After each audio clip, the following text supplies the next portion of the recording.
vida do meu paizão, pastor Luiz Fernando. Ele disse aqui que é como se fosse o filho. É como não?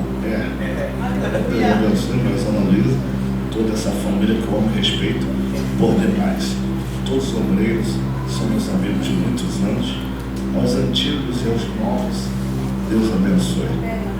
Quantos querem continuar ouvindo Jesus falar? Diga amém.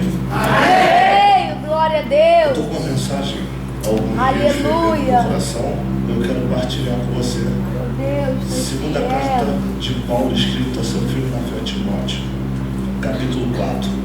2 Timóteo 4, versículo 9. Meu teto aí. Até que fim você está comigo hoje?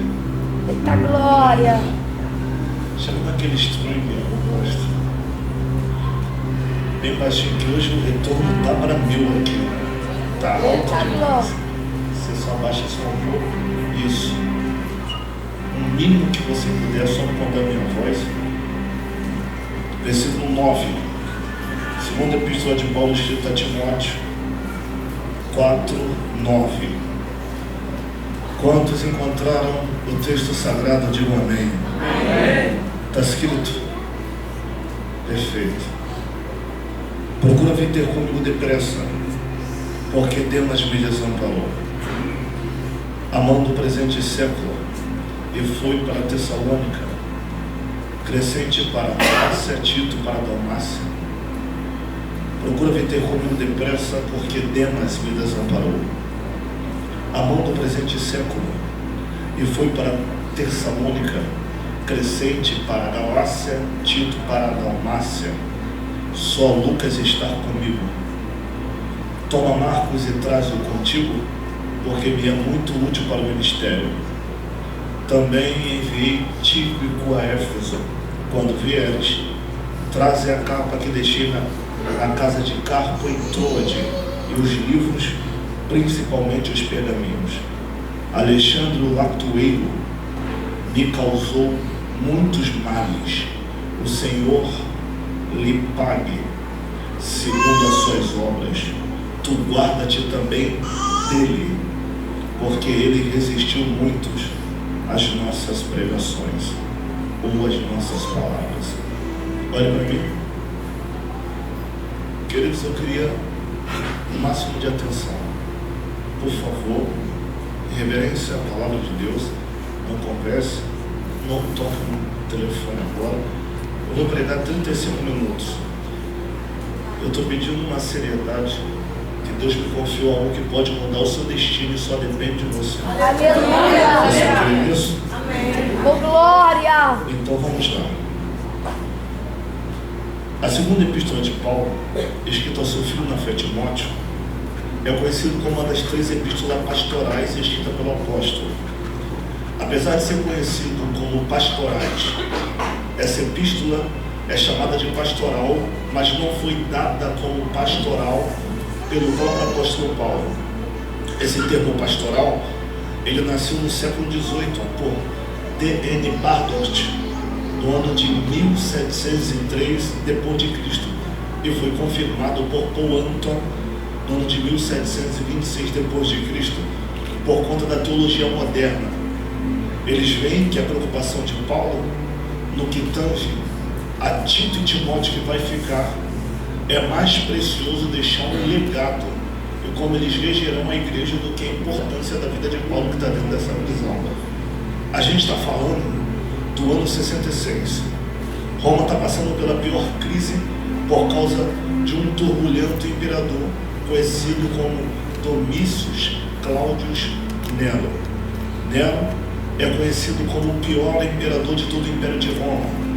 John Bright chamam ele de demônio ou homicida. Um grande historiador que escreveu a biografia Os Mártires, conhecido como John Fox, ele diz que no período da perseguição de Nero, os judeus tinham pavor ao citar o nome Nero. Ele chamava ele pela sigla judaica 666, que na Gimátria 666 é besta ou anticristo. Paulo está dentro dessa marmertina, prestes a morrer, com dezenas de discípulos, líderes, bispos e apóstolos já mortos, e a maior preocupação de Paulo nesse dado momento, não é com a sua própria vida. Apesar de ele estar no corredor da morte, na hora negra, ele está preocupado com o seu filho na fé, Timóteo, porque ele sabia que Timóteo era apaixonado pela vida de Paulo. Ele tinha o último desejo de ver Timóteo antes da sua morte. Ele precisava dar uns conselhos a Timóteo, porque Timóteo tinha algumas deficiências que precisavam ser tratadas. Primeiro, quando Timóteo se converte ao Evangelho de Cristo, Timóteo é um garoto de 13 anos de idade. Depois que Paulo passou por Icônio, houve um motim em Icônio, ele vai para Listra. Quando ele prega em Listra, um coxo, que era muito famoso na cidade de Listra, é curado por Paulo e Barnabé. Quando os pagãos vê o coxo levantar, eles endeusam Barnabé e Paulo, chamando Barnabé de Júpiter e Paulo de Mercúrio. E diz os sacerdotes pagãos: se fizermos deuses como os homens, temos que fazer ele voltar para o cosmos, só matando a carne que prende eles. Desejaram oferecer Paulo e Barnabé como sacrifício. Paulo e Barnabé rasgam a sua roupa, pulam no miolo e dizem: eu sou homem como vocês, sujeito à mesma paixão. Mas só que os judeus, que fez parte do motim em Icônio, viajou atrás de Paulo, e quando viu ele prestes a ser morto, incitou os religiosos a apedrejá-lo. Quando eles perceberam que Barnabé e Timóteo estavam quase mortos ou mortos, eles pararam de apedrejar. Nesse momento, Timóteo, com 13 anos de idade, vê o apedrejamento de Paulo e se apaixona por ele, e junto com a sua mãe Eunice, sua avó Lloyd, se converte ao Evangelho. 6 anos depois, na segunda viagem missionária de Paulo, Paulo tem a decisão de confirmar o Evangelho em Listra. Mas só que Timóteo já não é mais um garoto de 13 anos convertido. Ele já era um pregador de 20 anos de idade, bom testemunho, cheio do Espírito Santo, e que dava o exemplo do Evangelho. A partir dali, Paulo começa a andar com Timóteo e fazer dele o seu companheiro, que ele tinha confiança na fé. E vê se isso mexe com você. Dentro dessa Mamertina, que era uma prisão escura, um calabouço frio, cheio de umidade, e Paulo com muitas deficiências físicas, a maior preocupação de Paulo nesse dado momento não é com a sua vida, é como Timóteo vai ficar depois da sua partida. Porque quem é Timóteo? Timóteo é um filho na fé, que foi gerado não em suas entranhas físicas, mas foi gerado em suas entranhas da fé. E a preocupação de Paulo era com as 3 deficiências que Timóteo tinha. Primeira deficiência: Timóteo se tornou pastor de Éfeso com 30 anos de idade. E os anciões, os mais velhos, que se converteram e já tinham cabeça branca, conhecedores da lei, não aceitavam um garoto de 30 anos de idade pastoreando eles. É por isso que Paulo escreve a primeira carta a Timóteo, capítulo 1, versículo de número 12, dizendo: não desprezem a mocidade que há em ti, aleluia, mas seja exemplo para os fiéis. Aleluia. A segunda deficiência que Timóteo tinha é porque Timóteo carregava muitas enfermidades. Ele não abandonava Paulo nas prisões, nas cadeias, mas isso não neutralizava as suas doenças. Meu Deus. O testemunho de Timóteo era como o testemunho de Eliseu: curava todo mundo, ressuscitava todos, mas morria de enfermidade. Porque nem às vezes, ou nem sempre, que Jesus irá te usar para curar alguém. A cura que você transmitirá irá curar você. Meu Deus. Ele vai te dar a palavra para restaurar casamento, mas o seu estará no abismo. Ele te dará uma palavra para salvar o filho dos outros, e você busca a palavra para salvar o seu e não consegue. Meu Deus. Timóteo era cheio do Espírito Santo, com um bom testemunho, mas era muito enfermo. É por isso que Paulo escreve a segunda carta a Timóteo, capítulo 1, versículo 5, primeira carta, capítulo 5, versículo 23, dizendo: não bebas apenas água, mas beba um pouco de vinho, por causa do seu estômago e de suas muitas enfermidades. Isso aqui me confronta mais do que todas. A terceira deficiência de Timóteo. Qual era a terceira ou a primeira deficiência de Timóteo?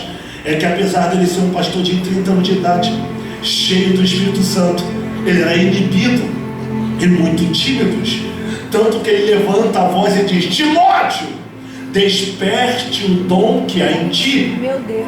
que foi confirmado pelas Aleluia. profecias e pelas minhas imposições de mãos. Glória. E o que mais me conforta é o capítulo 1, versículo 8, que ele diz: não te envergonhes do evangelho de Cristo, muito menos de mim, que sou prisioneiro seu.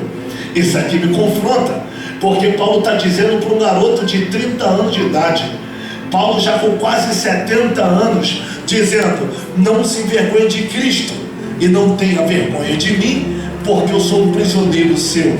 Esse termo prisioneiro seu no grego é: eu sou o teu escravo, seu servo. Por você eu vivo e por você eu morro. Você tem noção de quem está falando isso? Quem está falando isso é um poliglota que se formou na Universidade de Hillel, aos pés de Gamaliel, dentro de Jerusalém. Existiam duas universidades judaicas, a Universidade de Shammai e a Universidade de Hillel. Hillel era pai de Simeão, Simeão de Gamaliel, Gamaliel neto do fundador da universidade.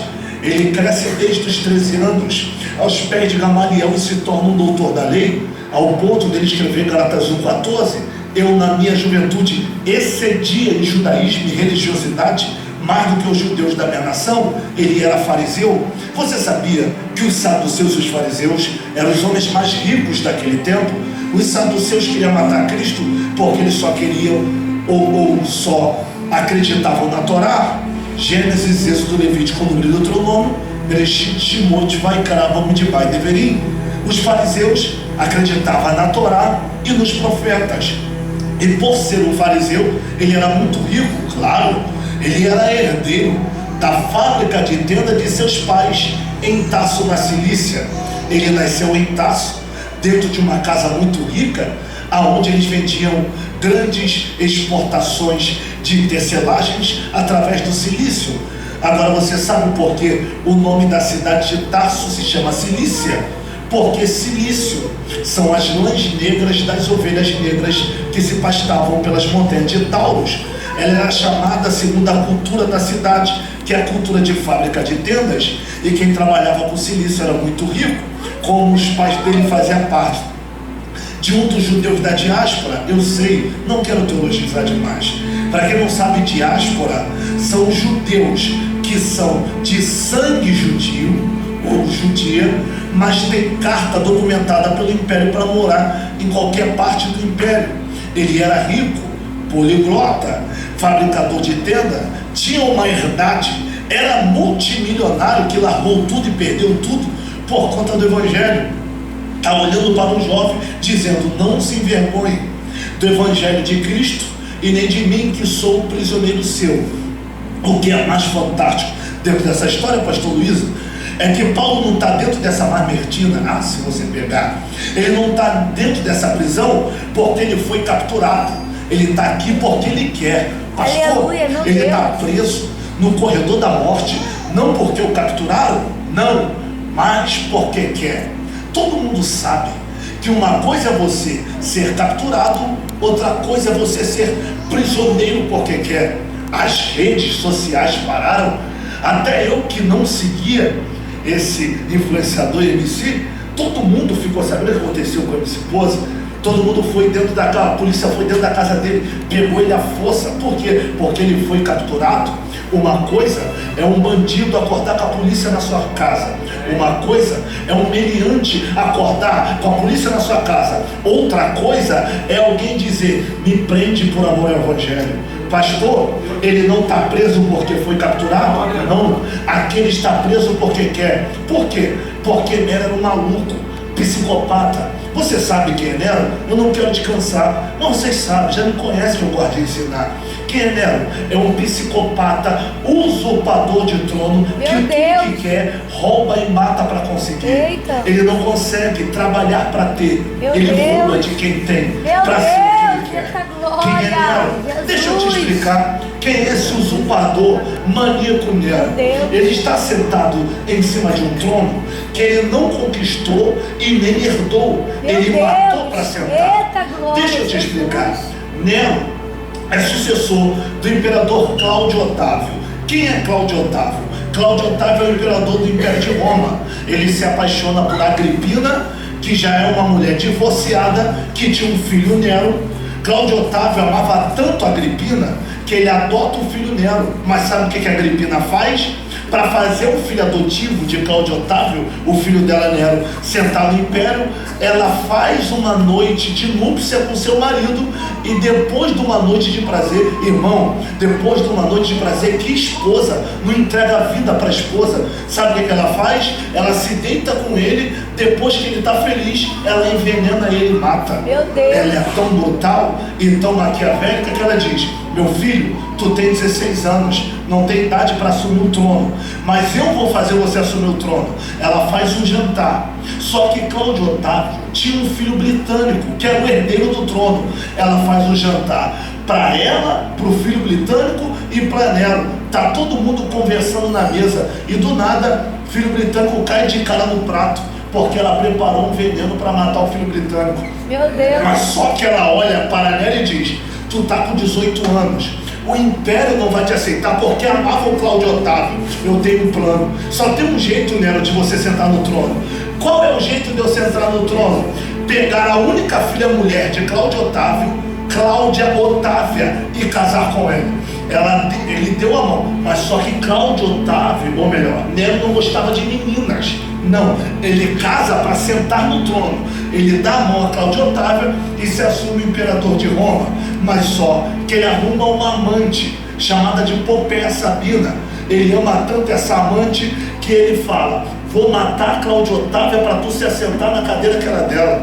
Ele mata a própria esposa, a Cláudia Otávia, se casa com a amante. Mas só que ele é surtado, louco. Ele é tão louco que quando a amante, Popéia Sabina, engravida, ele acorda endemoniado. E o que ele faz? Dá ajoelhadas no ventre da mulher e na cara dela e mata a criança e a própria esposa.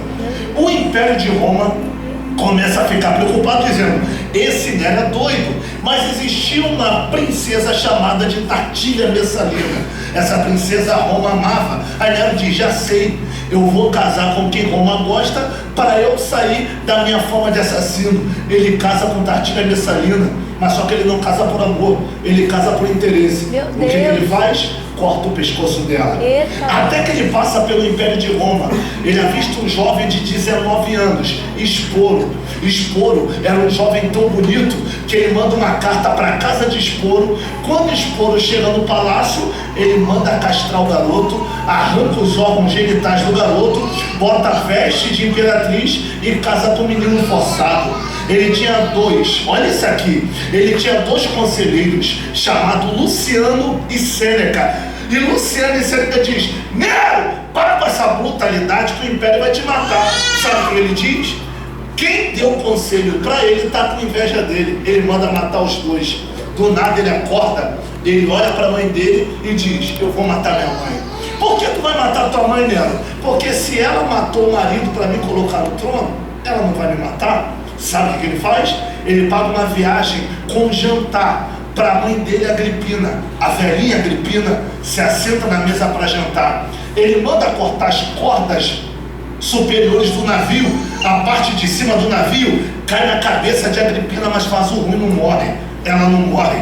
Os soldados pegam a Agripina e levam para casa, mas só que um soldado entra com a espada. Sabe o que a Agripina faz, já conhecendo o filho? Você veio para me matar, né? O soldado diz: vim. Ela diz: amando de quem? Ele diz: do seu filho Nero. Ela pega o vestido, levanta o vestido e diz: já que vai me matar, enfia a espada no meu ventre, porque foi daqui que saiu esse demônio. Ele era tão brutal que no dia 19 de julho do ano 64, ele manda incendiar o Império de Roma. Durante 9 dias Roma queima, pega isso aqui, de 10 cidades, ou melhor, de 14 cidades, 10 queimam. Todo mundo pergunta: cadê Nero? Enquanto Roma queimava, ele estava no seu terraço, em um jardim particular, tocando lira, aquela espécie de cordas que é um instrumento, recitando versos de Homero, lembrando como Troia foi queimada. Todo mundo diz: ele é um louco. Como alguns estavam supondo que Nero botou fogo em Roma, sabe o que ele faz? Quem queimou o Império de Roma foram os cristãos. Morte à igreja. Começa a perseguição. A primeira ordem: prende mais de 200 mil crentes. Por que tem que prender mais de 200 mil crentes, pastor José? Para matá-los como exemplo de motim? Quantos me ouvem de amém? Amém. Para matá-los como exemplo de motim. Agora imagina, o historiador Tácito, que é um historiador romano que não é crente, ele disse que Nero pegou 200 mil crentes, tirou a roupa de mulheres e crianças e adultos e mandou dar paulada, e o corpo ficou todo quebrado pelo meio da rua. Ele diz: quem sobrou? Mais de 100 mil cristãos presos. Faz o que? Tira a roupa dos homens e das mulheres, pega peles de animal silvestres, pega agulhas que costura peles de cavalo com quase 30 centímetros e costura a pele dos cristãos. Costurou a pele dos cristãos, jogou dentro da arena do Coliseu. Agora solte os cachorros, solte os leões, solte os ursos. Mais de 100 mil cristãos foram devorados por ursos, lobos e leões na arena. Nero diz: quando anoitecer, ninguém acende a lamparina no Império de Roma. Faz o quê? Pega os crentes que estão presos, coloca em cima dos postes, pega pinche inflamável, joga na cabeça dos crentes, e quando ficar de noite, taca fogo nos crentes. Diz Clemente de Alexandria que todos os crentes gritavam à noite para incender ou acender o Império de Roma, e os próprios romanos choravam, dizia: que loucura era essa de Nero? Aí Nero diz: eu quero um dos líderes do cristianismo para eu crucificar em cidade pública. Diz Suetônio que Pedro estava em Roma. Pedro, quando fica sabendo disso, o discípulo diz: foge do Império de Roma, Pedro, porque Nero quer te matar. Quando Pedro tenta sair da cidade, Suetônio diz que ele tem uma visão de Cristo entrando em Roma com um corpo glorificado. Ele se dobra na visão e diz: Senhor, o que tu está fazendo aqui? Jesus responde para ele: eu estou entrando no Império para ser crucificado de novo. Então Pedro entende que não é sobre Cristo, mas é sobre ele. Ele não pode fugir de novo, ele não pode negar de novo, ele não pode correr de novo. Ele volta para o Império de Roma. Os soldados prendem Pedro. Pedro com 85 anos de idade. Os soldados perguntam: e aí, velhinho, tu quer ser crucificado como? Em forma reta como Joana d'Arc, em forma normal, tradicional como seu Cristo? Tu quer em forma de X como aquele André foi crucificado? Ele: não, me crucifiquem de cabeça para baixo, porque eu não sou digno de ser crucificado como meu Senhor. Mataram o apóstolo Pedro. Pegaram Ananias. Que Ananias? Aquele Ananias que quando Paulo cai por terra no caminho de Damasco, Ananias ouve Jesus dizendo: ora por ele, vai na rua chamada direita, porque ele é o vaso escolhido. Ananias era bispo de Damasco, comandava uma assembleia em Damasco. Mataram Ananias. Sabe o que fizeram com Tomé? Jogaram uma flecha no peito de Tomé e mataram. Mateus, que escreveu o evangelho, cravaram uma lança na barriga dele e o mataram. Paulo estava em Mileto. Olha isso aqui, ele estava no inverno. Quando ele fica sabendo que está todo mundo morrendo no Império de Roma, ele se levanta e diz: quem tem coragem de ir comigo para o Império de Roma? Por quê? Porque as igrejas estão sendo queimadas, os irmãos estão sendo queimados em poste, tem um monte de cristão em decomposição no meio da cidade, está todo mundo morrendo pelas garras de Nero. Trófimo, o companheiro de Paulo, fica doente. Pode ler, está escrito 2 Timóteo 4:20: deixei Trófimo doente em Mileto. Erasto, um tesoureiro de Corinto, chega perto de Paulo e diz: qual é a ideia? Vamos para Roma, porque os irmãos estão sendo assassinados. Quando eles embarcam para ir para a Itália e chegar em Roma, o papo no barco era: tá todo mundo morrendo. Quem não perdia a cabeça perdia a pele. Quem não perdia a pele era queimado. Quem era queimado, leão comia. Quando o barco para em Corinto, Erasto diz: eu vou ficar fiel a Jesus, mas eu não posso ir para a boca do leão. Paulo, me deixa aqui. Parte B do capítulo 4 de 2 Timóteo: deixei Trófimo doente em Mileto e Erasto em Corinto. Ninguém quis vir comigo. Quando Paulo chega no Império de Roma, ele vai dentro das covas, dentro das cavernas, dentro do sepulcro, procurar os crentes abrigados lado, mas quando Paulo pisava, todo mundo se escondia. Sabe por quê?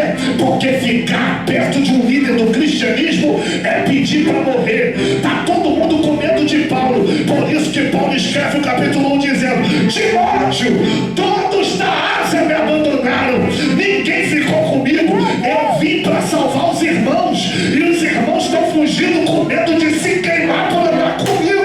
Ai meu pai, eu vim para salvar eles, mas eles estão com medo de mim. E aí, ele escreve a segunda carta ao Timóteo, e dizendo: Timóteo, quando eu entrei dentro dessa cadeia, muito me decepcionei. Lá vai, Demas me desamparou, amando o presente século, e foi para Tessalônica. Sabe quem é Demas? Pai, eu preciso de 4 crentes para pregar isso lá em cima. Sabe quem é Demas? Quando Paulo escreve a carta ao Colossos, Paulo diz: saudai a Lucas e Demas, meu companheiro. Quando ele escreve a amiga Filemão, ele diz: saudai a Lucas e Demas, meu companheiro. Mas quando Paulo está preso na beira da morte, Demas foge e vai para Tessalônica. Por que Demas fugiu? Porque Demas se converteu nas viagens de Paulo. Quando ele se converte, ele diz: eu sou fã desse cara. Por quê? Porque em toda cidade que ele chega tem hotel, tem comida, tem hospedagem, tem roupa lavada, tem dinheiro, tem oferta, tem cartaz com o nome dele. Eu quero andar com Paulo. É por isso que Demas, lembrar, significa povos, multidões, alguém que gosta de mídia e andar com quem tem sucesso.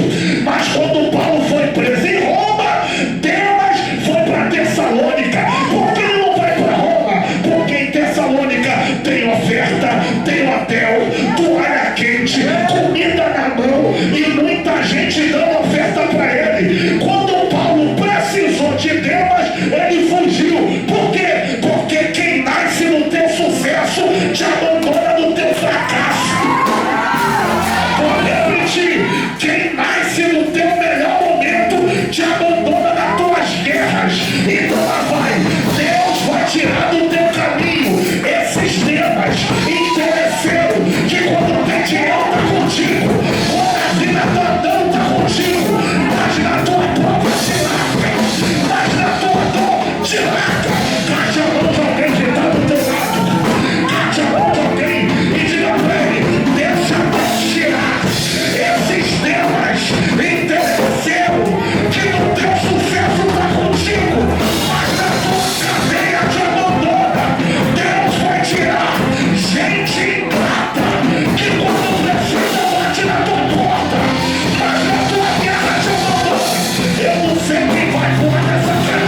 permitiu a má notícia chegar para Demas se revelar.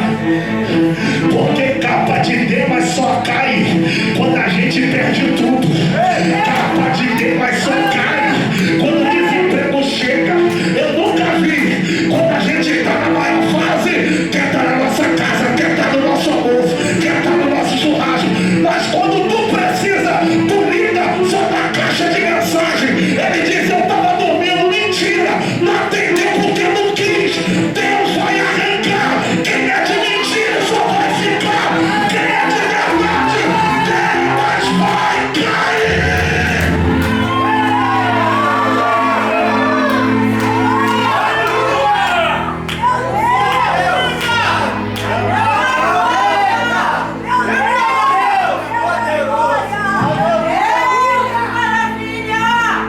Vou falar bem baixinho para ver se tu toma. Perdão, pai, eu tô em casa, não tô. Vou falar bem baixinho para ver se tu toma vergonha na cara. Para de fazer questão de quem não faz questão de você. Para de ficar tentando se encaixar onde você não cabe mais. Se tu não procurar, não te procura. Se tu não for atrás, não vai atrás de você. É Deus dizendo: eu tô te revelando Demas, mas teu sentimento tá te enganando. Para de chamar de Lucas o que é Demas. Lucas não precisa estar cheirando a gente pra gente contar. É só tu ouvir que Lucas aparece. Demas não. Quando a gente tem tudo, tá com a gente. Quando a gente perde, vai embora. Tomara que ele se revele logo. Por quê? Pra eu te mostrar que é melhor sozinho do que não acompanhado. Deus vai tirar.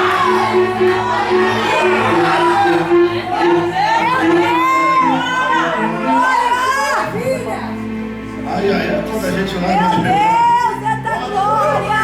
o bambu vai entortar na cara de Deus aqui Meu hoje. Deus, eita Jesus! Olha isso. Meu Deus! No auge do ministério de Paulo, Demas estava com ele. Nas viagens missionárias, Demas estava com ele. Nos hotéis de luxo, Demas estava com ele. Imagina, a cidade de Corinto preparando o melhor hotel para receber o maior pregador daquele tempo, Paulo. Demas diz: estou do teu lado. No selfie ele aparece, no collab ele aparece, nas recepções ele aparece. Mas agora, Demas, estou precisando de você porque eu estou preso. Aí Paulo diz: Demas me abandonou.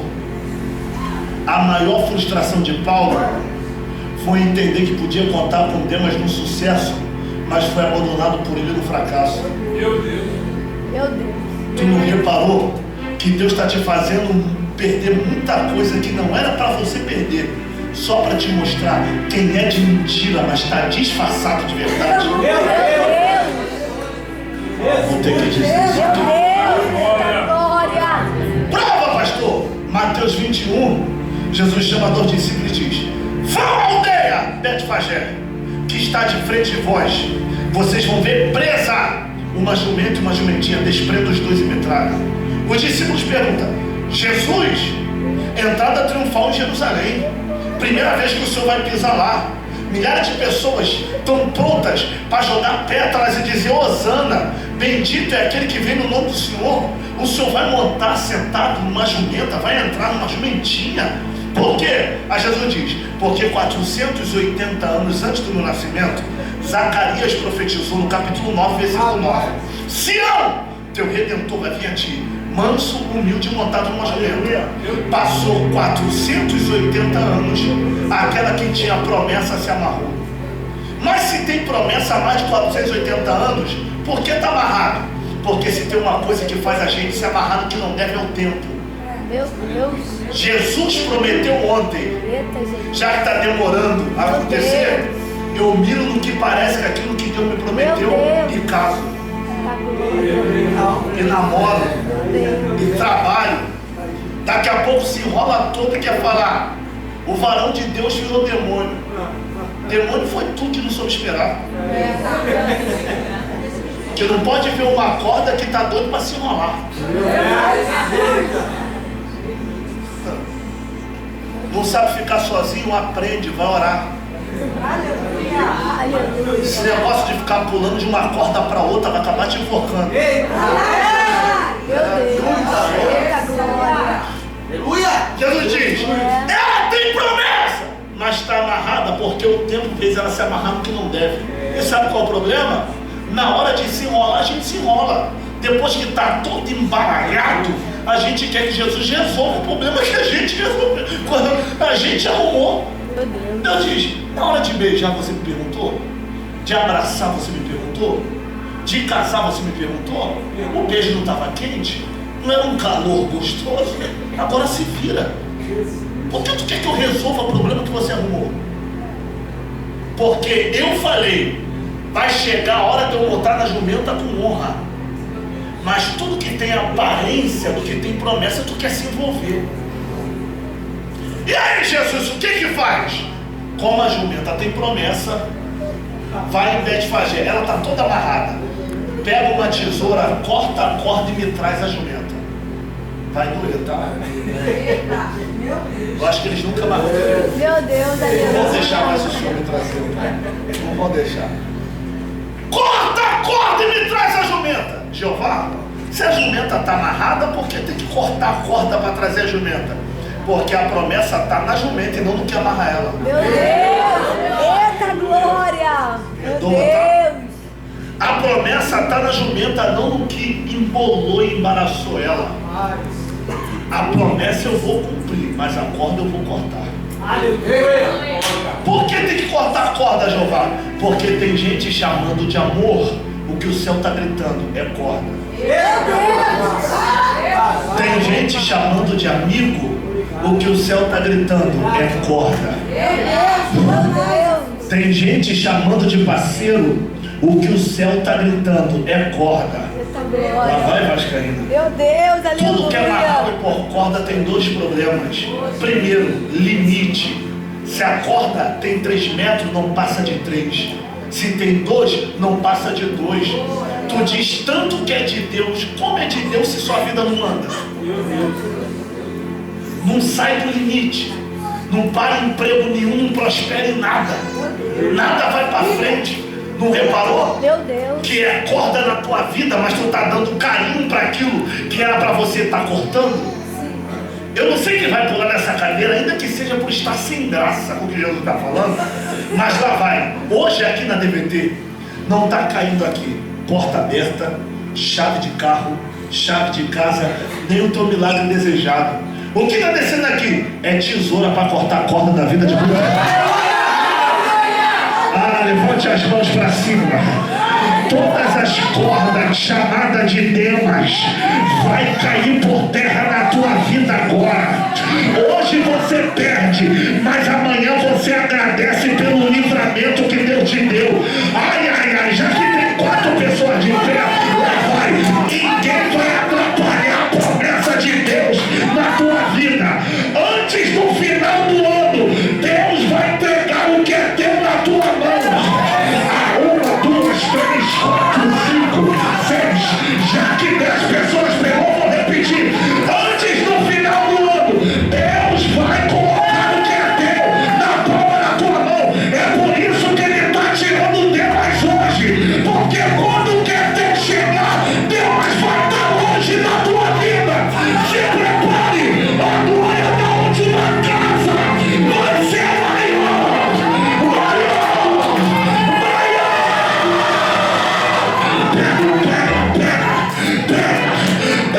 Mas vai cair!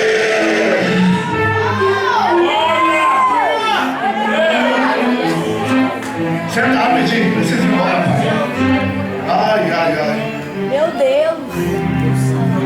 Diga, sua vida só vai andar depois que tu aprender a deixar embora o que não se encaixa mais no projeto que Deus tem para você. Para de ficar forçando relacionamentos que Jesus mandou você cortar. Aleluia! Demas me desamparou. Encerra agora. Amando o presente século, foi para Tessalônica. Tito para a Galácia. Crescente para a Galácia. Só Lucas está comigo. Diga rapidinho, vou pular isso aqui, mas só diga isso. Valorize os Lucas, que não te liga todo dia, não fica enfurnado na sua casa. Meu Deus, aleluia. Tem gente que fica uma semana sem te mandar mensagem. Meu Deus. Mas quando o pau quebra, ele é o único que fica. Aleluia. Meu Deus. Glória. Não reparou, pai? Quando o negócio tá bom, a gente honra quem não merece e esquece dos Lucas. Mas quando o pau quebra, é Lucas que sai de madrugada correndo risco de assalto, de perder a vida e fica na tua casa e não vai embora quando o problema não resolve. Meu Deus. Graças a Deus quem está Aleluia. Glória a Deus. louva a Deus por ele, porque a gente não dá o valor que eles merecem. Meu É Deus. ou não é? A gente não cuida deles como eles merecem. A gente é tão apaixonado por gente que chega de repente na nossa vida que os Lucas que está ali há muitos anos a gente não enxerga. Mas toda vez que o pau quebra, a gente olha para o Lucas e diz: sabia que você ia ficar. Meu Deus. Aleluia. Quando vier passe trote na casa de carro e traz a minha capa e traz Lucas, ou melhor, traz João Marcos contigo, que é muito útil para o ministério. Antes de eu falar de João Marcos, eu preciso falar de um personagem que você precisa aprender a conviver com ele. Qual? Ele diz: cuidado com Alexandre Latueiro. Me causou muitos males. Vigia com ele tu, porque existiam muitas nossas palavras. Eu tenho uma literatura, pai. O doutor é Charles Ferguson Paulo, especialista na vida de Paulo. Ele diz que Alexandre Latueiro se converteu, buscou o Espírito Santo, mas não foi batizado. Tentou a sorte como pregador, mas não tinha chamada. Tentou a sorte como cantor, mas não tinha óleo. E cá para nós, ouvir, pregar e cantar, quem não tem óleo na vida, é chato e irrita. Meu Deus. Tentou cantar, não tinha chamada. Tentou Meu pregar, Deus. não tinha óleo. Abriu igreja em frente à DVD, mas não abriu por amor, abriu por inveja. Teve que fechar. Ele viu que não deu certo na chamada, ele diz: já que esse negócio de ministério não é para mim, eu vou me opor a quem tem sucesso. Meu Deus. Ele se torna opositor de Paulo. O que é opositor? O exegeta Wave diz que existe o que é conhecido como oposição dual. O que é oposição dual? O oposto do que existe. O oposto do dia é a noite. O oposto do alto é o oposto do gordo é o. Por mais que o oposto queira ser, ele não consegue. Gente, o dia consegue entrar dentro da noite? A noite consegue entrar dentro do dia? O baixo consegue ficar alto? Porque por mais que ele tente ser, ele não consegue. Então lá vai, não dá para agradar o opositor. Meu Deus. Porque o opositor nasceu para combater contra, e toda vez que tu ajuda, ele é ingrato. Meu Deus. Eita, Jesus. Ele pode estar Meu com fome, Deus, na miséria, Deus. sem roupa. Você dá tudo que tu tem de melhor. Sabe o que ele espalha por aí? Deu porque quis, não pedir. Tu pega o tênis que tu mais gostava, tu não tem condições de dar um novo. Tu pega o que tu mais gostava e tu dá. Se fosse para dar, dava direito, deu esse velho. É o opositor. É por isso que tu vive oprimido na vida, tentando agradar quem nasceu para se opor. Meu Deus. Porque gente frustrada não se agrada com o sucesso de ninguém. Eita. Pai, Meu Deus. Eita glória. Meu Deus. Aleluia. porque Paulo diz: Alexandre Latueiro, se tiver 3 glórias, Alexandre Latueiro me fez muitos males. Por que os males eram direto com Paulo? Porque Alexandre fazia assim: opa, fiquei sabendo que lá em Duque de Caxias Paulo vai pregar. Como tu sabe, Alexandre? Tem um cartaz com o nome dele. Deixa eu ver o nome da igreja. ADVT Pastor Luiz Fernando. Calma aí, alguém tem o número do Pastor Luiz Fernando? Eu ligava ao Pastor Luiz Fernando: pastor, estou sabendo que Paulo vai pregar e não leva não que é adúltero. Não leva não que é fornicador. Não leva não que é profano. Não leva não que vive vacilando na pista. Aí quando o Paulo chegava na igreja do pastor Luiz, a porta estava fechada e todo mundo de cara feia. E ninguém sabia o porquê. Porque Alexandre Latueiro diz: o problema, mas não tem coragem de botar a cara e dizer que foi ele. Porque Alexandre Latuelo não é sujeito homem. Ele não tem coragem de falar que não gosta de você. Ele começa a te queimar nas tuas costas e diz: não fala para ninguém que eu contei, não. Por isso que Paulo diz: ele me fez muito mal. Eu não sei quem vai, eu preciso de 3 crentes para pular na cadeira. Só 3 com ele, pastor. Só 3. Por que só 3? Porque Paulo diz: Alexandre Latuelo me fez muito mal. E aí, Paulo, vai fazer o quê? Vai partir para a mão? Vai bater boca com ele? Parte B: que Deus lhe recompense pelas suas obras. Meu Deus! Sabe por que você não pulou daí? Porque a gente está falando que quem falou que Deus lhe recompensa era um perseguidor e um assassino, que tudo resolvia na espada, tudo resolvia no tiro, tudo resolvia puxando o cabelo. E sabe qual é a maior raiva de Alexandre Latuelo? É que ele fala para despertar o teu mal. Mas toda vez que ele tenta despertar, ele bate de frente com o muro, porque você mudou. Ele faz de tudo para tu chamar para a mão e tu parte pro joelho.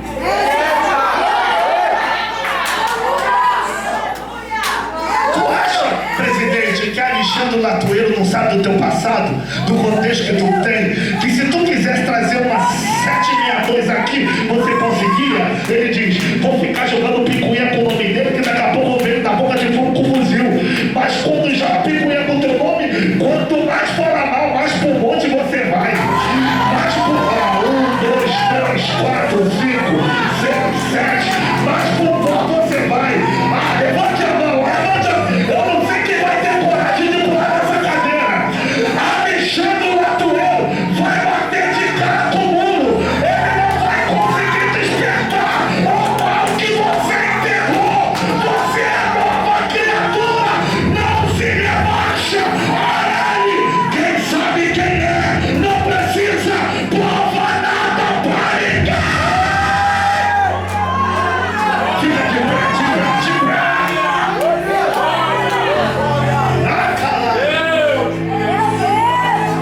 Diga para alguém: Alexandre vai bater de frente com o muro. Ele não vai, diga, ele não vai despertar quem eu fui. Porque isso já jogou, Cristo já jogou no mar do esquecimento.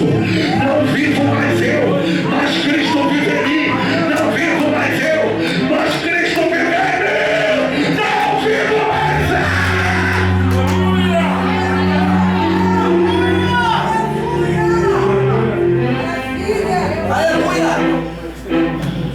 Quer ver que você mudou? Pastor, como eu descubro que eu mudei?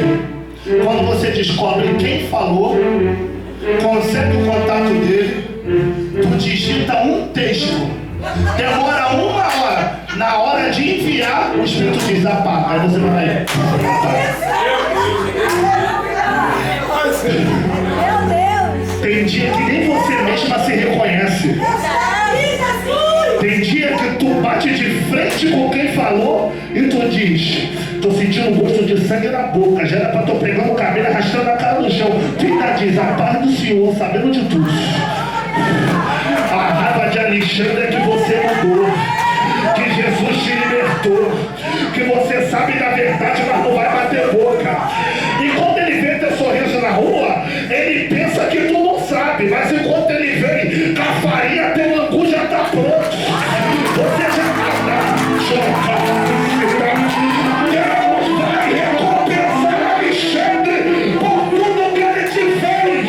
Não mata a boca, entrega pra Deus. Reclama com Deus. Fala com Deus.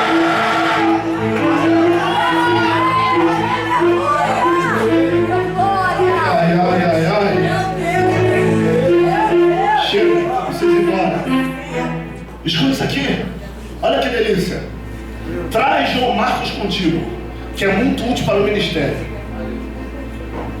Eu estava pesquisando o porquê ele diz: traz João Marcos é muito útil ao ministério. Um bispo do 3º século, ele diz que ele fala de João Marcos assim, porque Marcos é útil para o ministério, não por ele, não para ele. Como assim? Ele não está chamando Marcos porque está com saudade. Ele está chamando Marcos que é útil para o ministério. Como assim? Olha o que Paulo diz. Olha isso, pai. No versículo 6. Estou sendo oferecido por aspersão de sacrifício. Sabe o que é aspersão? No hebraico é nazar. É quando o sacerdote mata o cordeiro, pega o sangue e espirra. Isso é aspersão. Por que ele espirra o sangue? Porque o sangue do cordeiro morto antes da oferta é espirrado para purificar o ambiente do holocausto e as pessoas que estão no holocausto. Então o sangue não era só espirrado no altar, no microfone, não, era em todo mundo. Porque para Deus se manifestar, Corban, agora vir, primeiro tem que aspergir. Todo mundo tem que tomar um banho com sangue. Quando ele diz, eu estou sendo oferecido como as pessoas de sacrifício, a minha partida tá breve, ele diz, vem depressa, por quê? Porque eu estou morrendo. Mas tem um porém, eu estou morrendo, mas meu sangue está salvando na cadeia. Eu estou morrendo, mas todo mundo está crente dentro da cadeia. Se tu está morrendo, está todo mundo crente, por que tu quer que eu vá correndo? Ele diz, sabe por quê? Porque quando eu morrer, Alexandre vai aparecer. Vocês que se converteram podem se afastar, tá? Porque seu pastorzinho morreu. Seu pastorzinho caiu. Seu pastorzinho vacilou. É isso aí.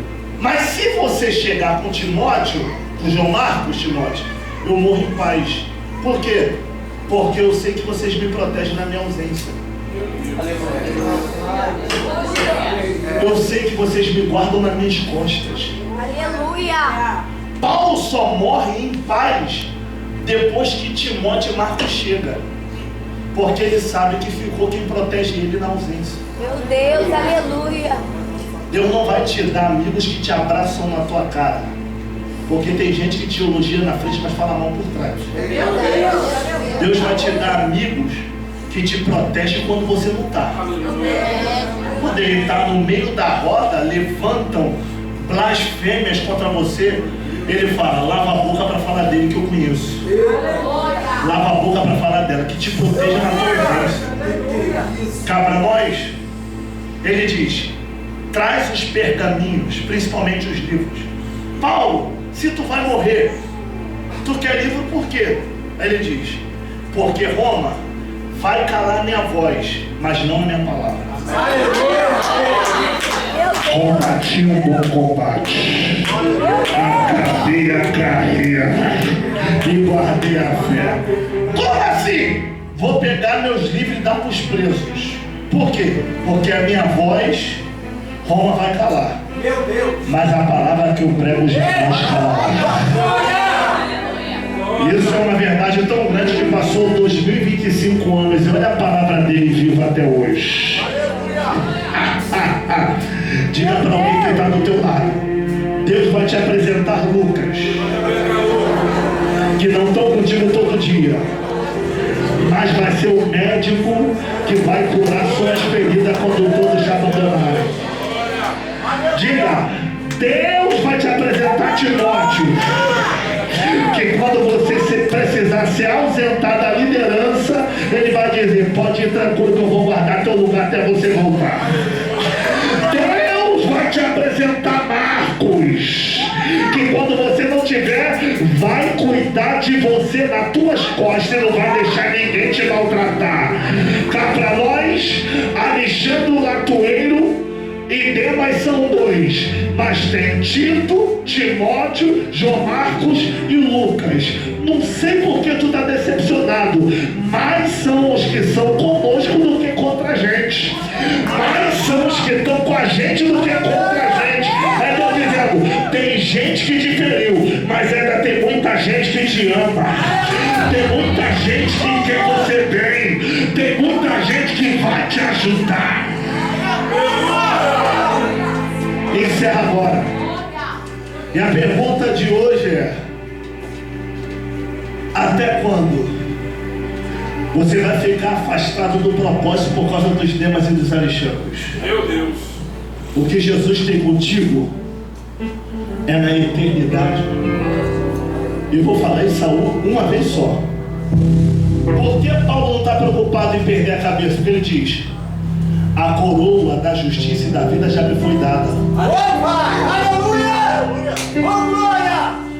Pastor, e se não houvesse matado Paulo? Paulo estava com 75 anos. Talvez ele teria mais 15, talvez mais 25, morreria com 90 e pouco, mas ia morrer do mesmo jeito.